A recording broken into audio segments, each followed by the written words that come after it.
Well, it's a pretty cool evening right here, or morning, wherever you would like to think, as we are recording this in advance here for the IlliniGuys Sports Spectacular. Larry, Mike, and Brad on this segment presented by OSF Healthcare. Coleman Hawkins, junior forward, and someone who we've talked about a lot, guys, is so incredibly talented. And I really think this is a year he's going to show what he's going to do. So excited to have him here on the show. Hey, Coleman, glad to have you with us. Yeah, thank you for having me. I appreciate you guys. Absolutely. Hey, let's start right now with that Illinois is a basketball school, although, Brad Underwood does admit it's a football school right now, right? But for the first time, you guys are going into basketball season and you're not the biggest thing on campus because football's playing so well. What's that like? Yeah, I mean, I have a ton of excitement for the football team. I've part of the reason why I went to Illinois was when I first came here, I had that atmosphere on campus, going to the football game. I didn't want to go to school without a football team, but I'm excited to see the way that, Chase Brown, Tommy, all those guys have been playing well, and there's not any sense of jealousy. It's all love. I love, especially the way our fans have rallied around it and, been buying up tickets and supporting the football team. And, it's great that they're finally getting a lot of attention and national attention too. Hopefully they'll get a college game day down here for that Purdue game.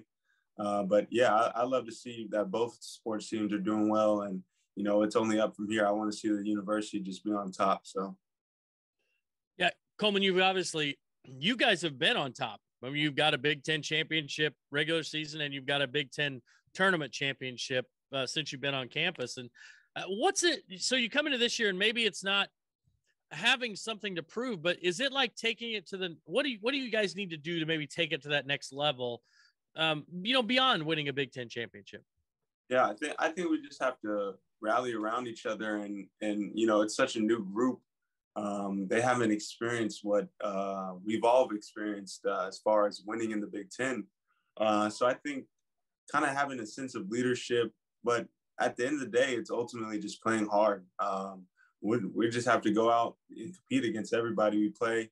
Whoever's on our schedule, we'll have to go out and compete. If we don't compete hard, we don't play well, we're not going to win games. And, in these last 2 years, we didn't always have, I feel like even last year, we didn't have the best team in the Big Ten. I think we just played harder than everybody else. These last few years, I think Coach Underwood's teams just played harder than anybody else.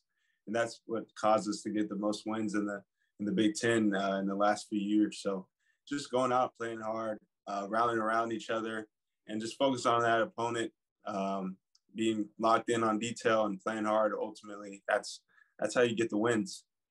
So, Coleman, there's only 5 returning players this year. So what is your role in helping mentor those new freshmen and the guys who are new to the team? Yeah, and I've talked about it a lot, especially at Media Day.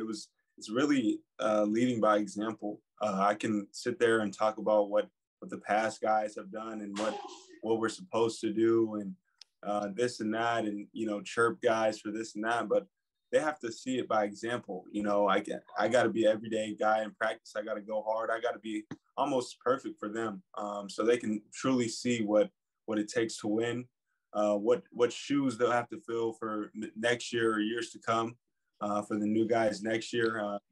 But yeah, ultimately it's just leading by example, I think, is the proper thing. Like I said, we can bring up Io and what he's done, and we can bring up Kofi and how big of an impact he was, but those guys aren't here. So I played with those guys. I can lead by example, or I can just talk about it and not be about it. So leading by example is a huge piece. Talking with Coleman Hawkins here, and we do want to point out that this interview set up by the Illini Guardians, one of the leading NIL collectives in the country.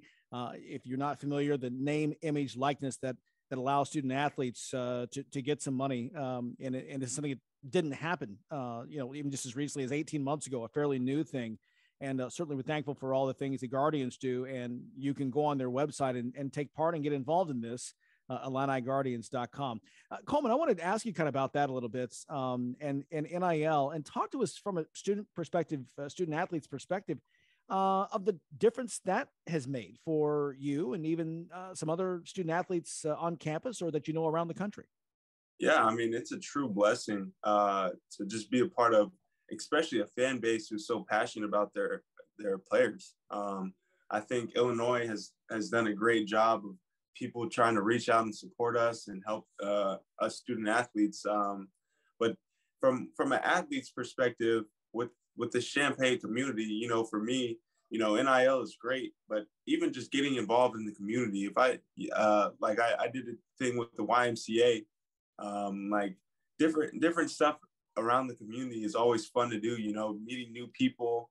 You know, every time I make a connection with NIL, they know somebody on the other side of town that I've worked with who, you know, might have talked to them about, you know, how nice I was to them. So just getting into the community and really building a relationship with people, you know, who can help me out later on in life.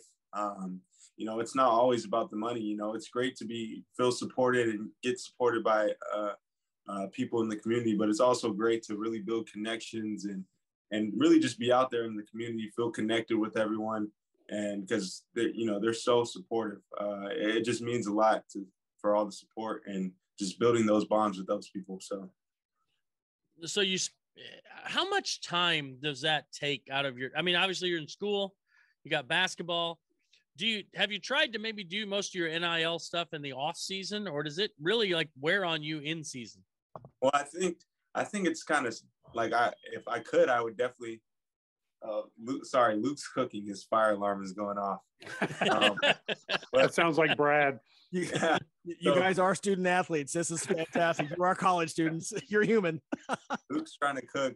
He's almost burnt the apartment down about 3 times now. So.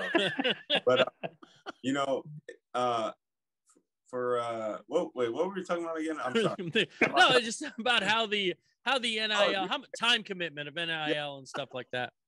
So I think it would be great to do it in the off season, but I think people's focus is like elsewhere. I don't think they're really focused on the NIL stuff right now. But like, I think for me personally, I think the NIL stuff has picked up like closer into the season. But everybody I've worked with has been very flexible of my schedule. I usually try to do it on a day off, try to get in, or you know, practice is in the morning, so I might stop by around 2:00 in the afternoon, stop by any kind of workspace for about an hour, do something here or there. But really, each organization or company I've worked with has been super flexible of my schedule, so I'm super grateful for that. So it's not really a time-consuming thing. It's really flexible for me. So you know, when we hear about that Luke, you know, had an injury, had surgery. So question we'd like to know, we don't want a medical prognosis from you, but how's Luke doing? How's his spirits? And then how can you get any studying done if every time he cooks, he sets off every alarm in the place? Yeah, Luke's been doing well. I just heard him on the phone talking to his mom. You can hear everything in our apartment. The walls are super. So heard him talking on the phone with his mom, Sandy. He's doing well. You know, he's asking her how to cook this. He's asking her how to cook salmon, broccoli, and rice. But he told his mom he's doing well. He told me he's feeling great. There's no pain. He's just been rehabbing and doing all this stuff. But his spirits are well. He's coming into practice, you know, talking like he normally does. But yeah, I mean, other than him almost burning my apartment down multiple times, you know, it's good to have Luke back around because he did go home to Fort Wayne, you know, and I can see why. You know, he got his surgery in Indianapolis, but he went home. But no, it's good to have Luke here. He's a good friend of mine, roommate too. So yeah, it's good to have Luke back. Look forward to having him return very soon. You know, I want to ask you a question, and if you don't mind, because we're all men here, there was so much talk last spring about, you know, possibly you may look to leave, and you decided to stay. You know, to whatever degree you're comfortable, talk us through that process if you were considering to going elsewhere, and why you did decide to stay and become a leader on this year's team. Yeah, I think a lot of people took. There's a quote that was posted everywhere from a media interview I think a lot of people took it the wrong way. And as an athlete, you know, the transfer portal, as soon as that thing opens up, it's like that, you know, people are putting their names in. And my biggest thing was just seeing who we were going to bring in. You know, I would never run from competition. If we brought in a guy in my position, you know, I'm open to play anywhere. You know, right now I'm playing a 5. Dane Deja is also a 5. You know, I'm playing the 5 right now, but that doesn't mean I can't play the 4, the 3, the 2. I can play whatever position. My biggest thing was just seeing who we were going to bring in. You know, if we're bringing in a 5th-year senior guy who's like me, you know, they're not going to be a 5th-year senior guy to sit on the bench and wave a towel and watch me play. You know, they're going to be there playing. I wanted to see what kind of roster we had. You know, if it was going to be kind of like the same exact roster we had previous years, the play style, what the roster and the play style was going to look like. And ultimately that was my decision in my heart, was to stay with Illinois. It was never, I'm out of here for sure. If that was the case, I would have been out of there right after the season. I just want to see what our roster was going to be like and what kind of play style we were going to play with, because the play style we play with now is what I was looking for. And I'm right here. You know, I wasn't worried about who they're going to bring in. You know, I wasn't worried about it, anything like that. You know, if I was scared of competition, I would have transferred freshman year, because we brought back the exact same team almost, after my freshman year. So, yeah. Talking about your freshman year, you didn't get to play as much your freshman year, obviously with a lot of veteran guys, and it's tough. And you're coming in as a freshman. I know you had the COVID thing and you didn't get the summer and all that stuff. It's really tough for you coming in as a freshman. How can you help these freshmen now? Because you know as well as I do that as you get into these games, sometimes there's going to be games where maybe they don't play as much as they want to. So how do you kind of help those guys through that process? Yeah, the freshmen have it nice this year. We're not practicing the same hours. You know, we get the scrimmages, we get the the early exhibition games. You know, they got the nice facility. You know, that 2020 freshman season, you know, now that I look back on it, I was there from June all the way till we lost to Loyola in March. So yeah, I tell the freshmen all the time, they have it nice this year. You know, Coach Underwood has really chilled out. You know, it's been about 2 hours every day. It hasn't been the full 3 hours, 30 minutes. Film sessions he's been really patient with the freshmen. You know, he hasn't, freshman year, I was hearing, I hate freshmen, this and that. He was really pushing me, Adam and Bello. But the freshmen have it this year. They have it nice this year. They haven't made, brand new facility. So stuff like that, I tell them all the time, but I think they're aware of it too. I'd say this freshman team is spoiled. So. You're officially old now. You think the younger generation has it easier than you, Coleman? Yeah. One of the things I wanted to ask you is, what is it like adapting to the pace of play without the 7-footer that's going to get you 20 and 10? But now all of a sudden your skill set is wide open because the lane is clear. What is it like to play this quicker pace and more wide open? Yeah, I think in the Quincy exhibition, I didn't even think we played that fast. I think people's legs were tired. I'm going to be honest, my legs were tired. I haven't played heavy minutes or played against, someone different for a while. And, Luke's out, so we've been kind of going easy in practice. We haven't been, going full throttle, 5-on-5, continuous stuff like that. But it's been well. I think a lot of the guys would say that it's kind of like two different teams when I'm at the 5 in a way. We could do a lot more. The floor is spaced well. If I rim run starting the paint, I can back screen out and then end up on the 3-point line. I think there's just so many different opportunities for everybody to score. And defensively, we saw, we're switching. So I think it just gives us an even better defensive look, keep people out on the perimeter rather than, we're in a drop coverage and, they're penetrating, getting downhill on us. Kofi was intimidating, but still that ball is getting to the paint. And then, we got to keep stuff 2-on-2 or, we have to help someone spraying it. It's a lot easier, I think, for this team to be able to switch and do what we do offensively as well. So, and also that press, once we get in great game shape, that press is going to wear a lot of people out too. So I really like that press as well.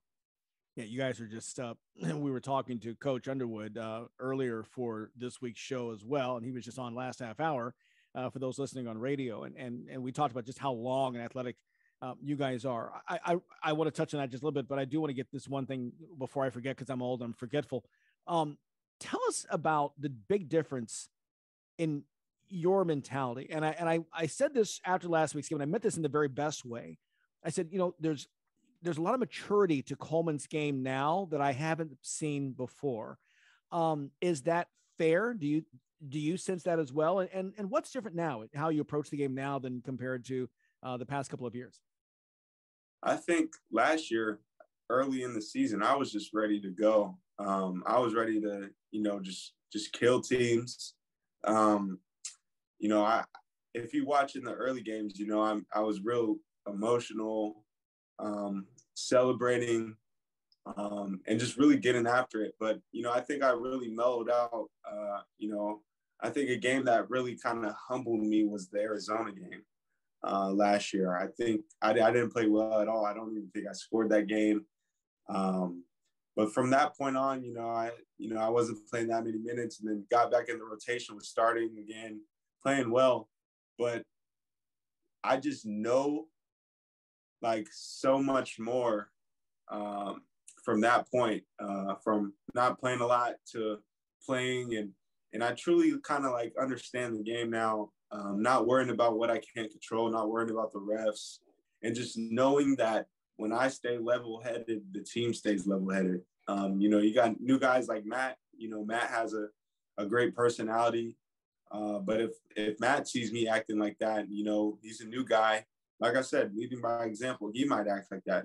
Terrence might act like that. The freshman might be, that's what Coleman's doing. Coleman's been here for, So knowing that if I stay level-headed, the team stays level-headed and we go up, we don't, it's not like this. We just go flat, and worry about the things we can control and play hard. That's where my maturity's been at.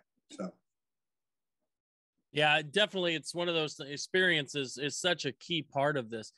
But now I want to go back to more important things. Like now Luke Goody can't cook, we found. The freshmen are spoiled. I want to know give me some good dirt on the coaching staff. What do you got about those guys? I think Coach Underwood has chilled out a lot. Coach he's a kinder, gentler Brad Underwood. Is that what you're saying? Yeah, he's a lot nicer now, I think. I don't know. Maybe I'm just you're no longer a freshman. Yeah, maybe I'm just used to it. Everybody else, it's like the same old. TA's does his recruiting stuff. Frage is always on the defense.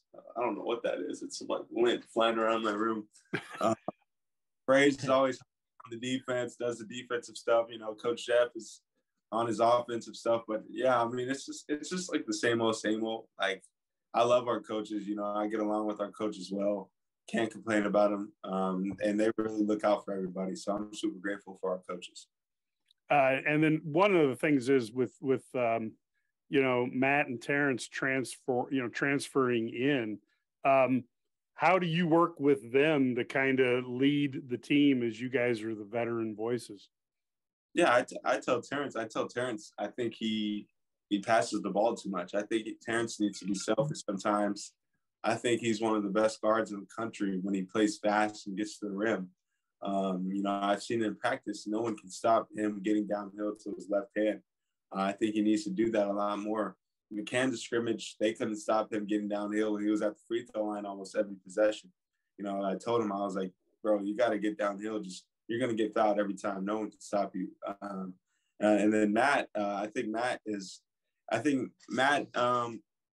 came to us kind of later in the off season. So I think if he was here earlier, he'd have a better understanding. But I think stuff is starting to click for him now. I think before he was kind of taking it slow. We kind of taking the easy way out at times in practice. Not getting in sometimes. And that's might have been the way at Baylor, but I tell him, like, this is the way we do stuff out here. Like, maybe he's running and play a little slower. I'll go up to him and I'll tell him, I'm like, Matt, I need you to do this for me, and he'll go do it. So he definitely understands now what the program's about, and I think he's going to be a huge piece for us down the line. Because the way he could score the ball, shoot the ball, make tough shots, he's physical. He'll have to guard the 5 sometimes when we switch. So I definitely think he's going to be a huge piece for us. Talking here with Coleman Hawkins. And again, this interview set up by Illini Guardians, one of the leading NIL collectives in the country. We appreciate all that they're doing for Illini athletes all across. And again, you go to IlliniGuardians.com and certainly take part in all the good things they're doing, helping the student athletes at the University of Illinois. I want to get back to what we talked about a moment ago, and that is in terms of the makeup of this team. You don't have an IO, you don't have a Kofi, as you mentioned. I mean, listen, fantastic, legendary players in school history. But another takeaway for me in that Quincy game, again, just an exhibition, I get that, is that, again, it feels like there already is a camaraderie. There's a family type, all for one for all kind of thing. I didn't get the feeling that there was any guy saying, well, if I've only shot the ball X, so I'm going to make sure I shoot the ball this time. I mean, or I'm going to make a flashy play just because I haven't done it yet. I mean, it just seemed like everyone was bought into the game plan, whatever that was. And I think if you see that now, I think it feels like everyone understands what this team can be and how far you can go if you buy in and play together and help each other. And maybe you're the leading scorer tonight, maybe leading rebounder the next night. And it seems like you guys don't care. Would that be accurate? Yeah, I think to add on to your point, no one cares, if someone shoots the ball X amount of times. I think the biggest thing for us to understand is like when to shoot the ball. I think a lot of times we took a lot of quick shots, early shots in the shot clock, or maybe we had 2 guys to us and we're trying to finish over. I think shot selection, it's not about none of us have that mentality where, they have to get theirs. I think it's more about, shot selection. When do I take the shot? And I free throw line, I bring them in a huddle, and I told them, I was like, hey guys, look, I'm never going to tell you guys not to shoot a shot. Well, let's think about when we're shooting this shot. There's 25 seconds on the shot clock, or we just got an offensive rebound. The defense is scrambling, and you drive right back in the paint, and there's 4 guys in the paint, 3 people on the perimeter. Just think about your shot selection. But yeah, no one has that mentality of the selfish mentality of this guy just shot the ball, I got to get mine, or I got to be this. The only time we should be selfish is when it comes to offensive rebounding. Somebody shoots a shot, oh, this ball is, that's kind of the mentality that we have. But yeah, no one. I'm very thankful for the team that we have. We have great character, and no one's like that on this team. So. And Coleman, to further illustrate your point, there was a great play against Quincy where you had a wide open 3 in the corner, and it's a shot you probably would have taken 8 times out of 10 before, but you were really patient. You waited for the defense to rotate to you, and instead you hit a cross court pass to Sky for a wide open 3 that he buried. And it's that kind of play that I think you were comfortable. Like you said before, you were making sure you didn't know how much time you're going to get, or if coach is going to only play you 6 minutes the next night, and it seemed like you were going to try to maybe, I haven't shot. And this is not just you, it's anybody. We all do it. I mean, I'm terrible. I do it, but it felt, again, just that you were so comfortable in the moment that you knew you could get yours. Let me make sure I get him open. It was a thing of beauty. It was just one play, but it was a well executed and well thought out play by you, and it resulted in 3 points. Yeah, for sure. And sometimes we are kind of, lax. I'm not going to lie to you, lax for like an exhibition game.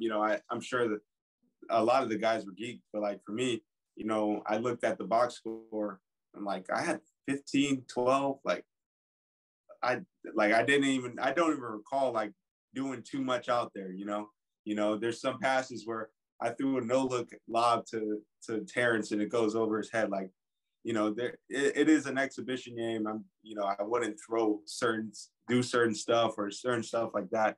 But yeah, I think it's just slowly going to develop into the way we pop the ball, move the ball. I think we had a couple possessions where it was, you saw that, we got the ball moved to one side and another.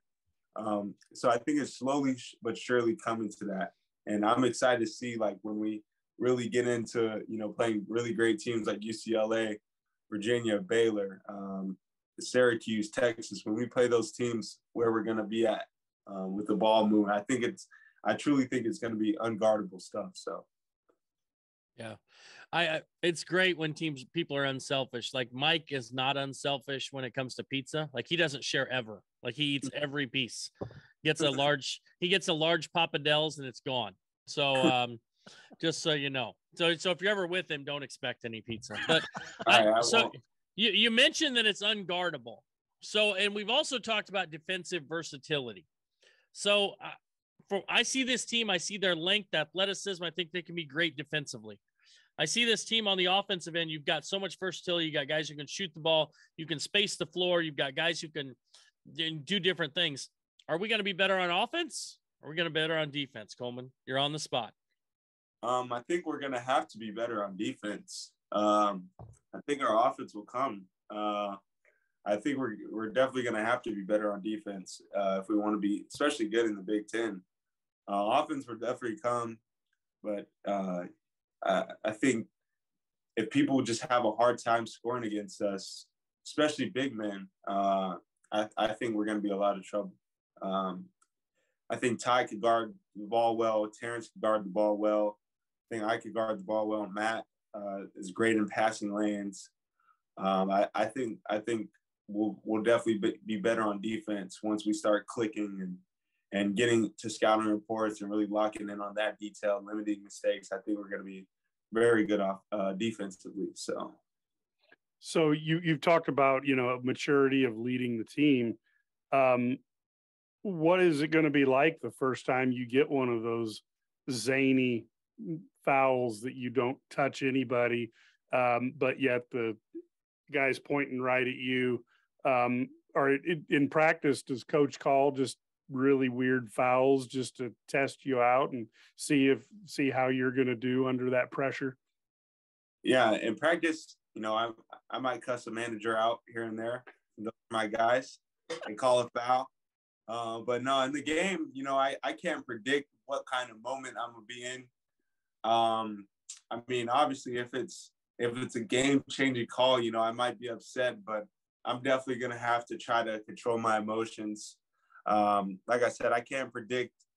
I might be too deep in the moment, might let something slip out, but and I'm just being real with you because that's just the way I am. I compete real hard, and I don't like to lose. I love to win. So I can't predict, but I'll definitely say I'm gonna try my best to try to control my emotions and try to just show the guys to keep it cool. And if someone has a moment like that, just try to talk to them, calm them down, pull them aside, stuff like that. Or I've even had conversation with the ref at the Kansas game, and he told me I was one of his favorite players, and if I just went up and talked to him sometimes, it would be a lot easier for me to get calls and just have mature conversations with refs. So maybe you might see me in the middle of the game, having a nice, friendly, mature conversation, and next time down. When Sturdy was in high school, what he would do, and I thought this was a genius move, is he would have a roll of 20s and he would go talk to a ref, offer him a 20, and then walk away. And he got a ton of calls. Never fouled out. Never fouled out one time. if Illini Guardians keeps helping me out, I might be able to. And you tell Coach Underwood that was Sturdy's idea. All right. That's right. I will. Yeah. He may not be so nice in the locker room. So just blame it on Sturdy. Yeah, just blame Sturdy. That's what they do here. That's what they do here. That's right. All the time. Coleman, the one thing that we've talked to for quite a while now, and the one thing you haven't talked about is your own personal future. And again, I think that I'm just guessing that may again speak to the maturity. You're getting there is some buzz about you at the next level. It's always been there. I think that scouts and people who watch the game respect and admire your versatility. But again, you've added to that, and it appears become a more complete player. How gratifying is that for you to be in that position now that you are being seen as one of the best players in the conference and perhaps even the country? Yeah, it just excites me because just watching the draft last year, I think it was 25 or 26 guys I've either played with or played against, whether it's on my team at a camp, against them in high school, college. So it's just motivating. That's always been a dream of mine to get to that next level. And I just see it as like a sign of respect. I'm getting a lot of respect. People respect my game, and some people could see it and be like, oh, he averaged this amount of points and this and that, but they don't understand like the impact in which I can bring to the table. Whether it doesn't show up on the stat sheet, and I think a lot of the scouts are aware of that.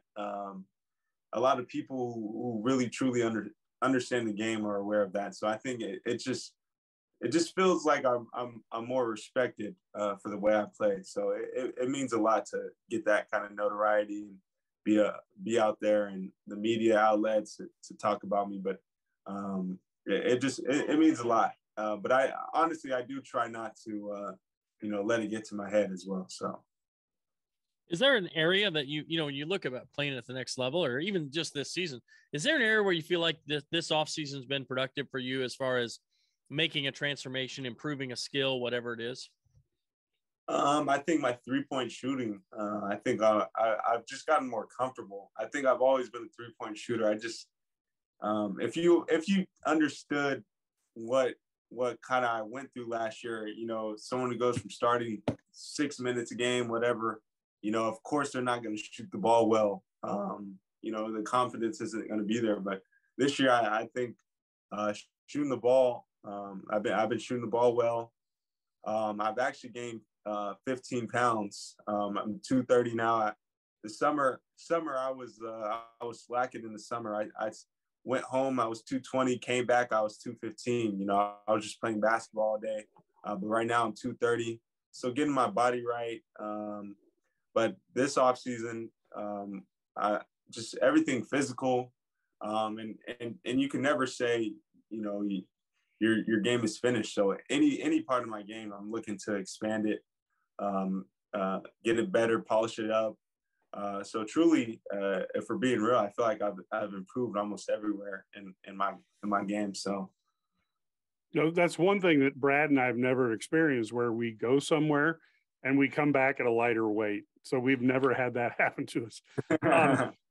Question for you: the new facility, practice facility, with the weight room, with the training room, all the things that are there. What does that mean to you as a player on one of the premier teams in the country to have a practice facility that actually mirrors the reputation of the Illini? Yeah, I think you hit it right there. I think we very much deserved a brand new facility. I think it's more of a homey feel as well. Like, you feel at home when you're there. You don't want to leave. I can go get a snack and just chill in the team lounge. We got 100 TVs around the facility. I can go and watch some football, some basketball. I can just go chill. I can go get shots up. I can play video games. I can do this, that, go get treatment. Like it just makes you feel at home. You don't want to leave. You don't want to go in your apartment and sit in your bed all day. And then from a recruiting standpoint, you know, a recruit comes in and sees our facility, it's top notch. You know, it means a lot as a recruit to see you're getting recruited by a school who has a facility like that, and it makes you want to go there.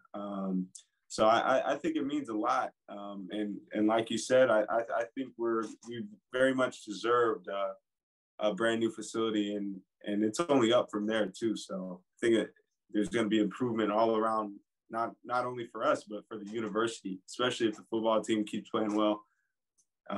Volleyball, everybody, golf. I think it's just going to bring the university up. So I'm excited for it.